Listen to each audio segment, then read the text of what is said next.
I think what's narratively fascinating about The Last of Us is it's a new kind of apocalypse and the story of our compulsion to dominate.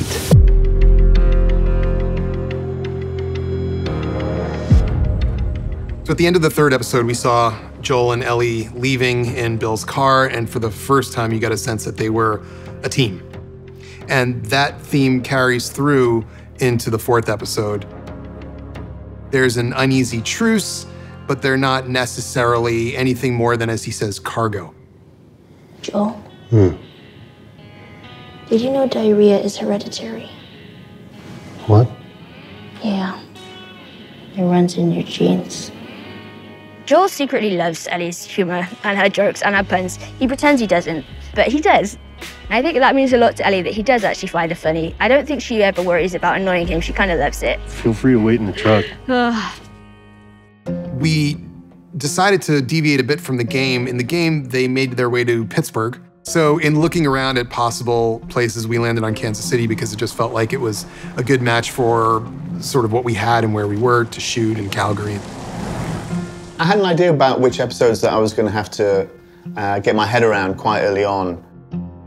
There was a breakdown of various action sequences in episode 4, and thank God I had such an extraordinary team to help me. Please help! Put your seatbelt on.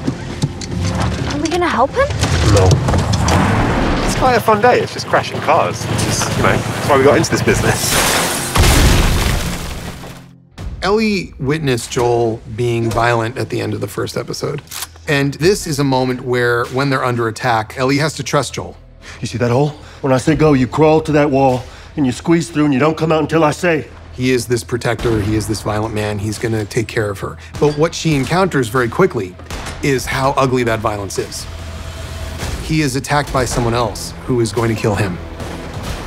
And Ellie, who has found a gun, walks out and saves Joel through an act of violence. And Ellie is confronted by the horror of what she did and what she's capable of. Joel has an opportunity to comfort her. He doesn't.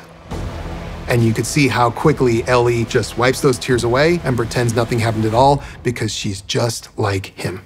This was another thing that we discussed early on. How do we personify this group? Because in the game, they were just an obstacle. How do we give them a face? And here, it would be interesting if they were more than an obstacle. They'd feel like people with a real goal and real motivation and humanity. So with the character of Kathleen, we get to see that she's this ruthless leader, and she clearly has the respect of this group that managed to take down a quarantine zone. Find who did this. Find every collaborator and kill them all. In the gaming world, playing Tommy was one of the unexpected joys of my career. So to be a part of that world again and see it come to life three-dimensionally is really exciting. Perry and Kathleen, they're new characters. Kathleen is the leader of the resistance, and because of Perry's past in the military, he is willing to follow her lead. Kathleen is a tough woman. She's a very principled woman, but she definitely has a dark side.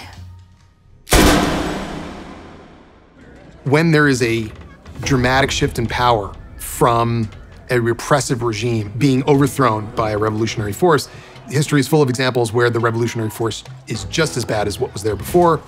And here in Melanie and Lynskey, we have that embodied.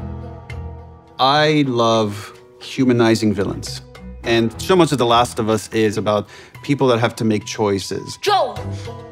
And whether they're heroes or villains really depends on your perspective.